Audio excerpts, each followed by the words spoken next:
હવે ગાઈસ તો આપણે આવી ગયા છે કેનાલે. તમે જોઈ શકો છો આ કેનાલ છે અને આપણે મશીન ચાલુ કરી દીધું છે. હવે જોઈ શકો જીરામાં પાણી ચાલુ કરવાનું છે. તો હવે મશીન ચાલુ કરી દીધું તો હવે આપણે જઈએ.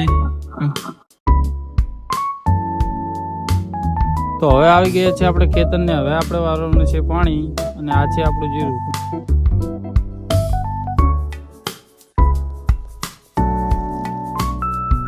પછી ઘઉંમાં પાણી ચાલુ કરી દીધું ને હવે મશીન થઈ ગયું છે બંધ. તો આપણે જવાનું છે હવે મશીને. આપણે પહોંચી ગયા છીએ મશીને અને મશીને આવીને જોયું તો બહુ નુકસાન થઈ ગયું છે. તમે જોઈ શકો છો આ બાજુ પણ પાણી ભરાઈ ગયું છે અને આ બાજુ પણ કપાસમાં બહુ પાણી ગયું છે અને આ નળી આપણે નીકળી ગઈ હતી એટલે બહુ મશીન પણ બહુ ગરમ થઈ ગયું છે. તો આજે તો મશીન હવે ચાલુ થશે નહીં. તો હવે કરશું કાલે. વિડીયો ગમ્યો તો લાઈક શેર અને સબસ્ક્રાઈબ કરતા જજો. મળીએ નેક્સ્ટ વ્લોગમાં.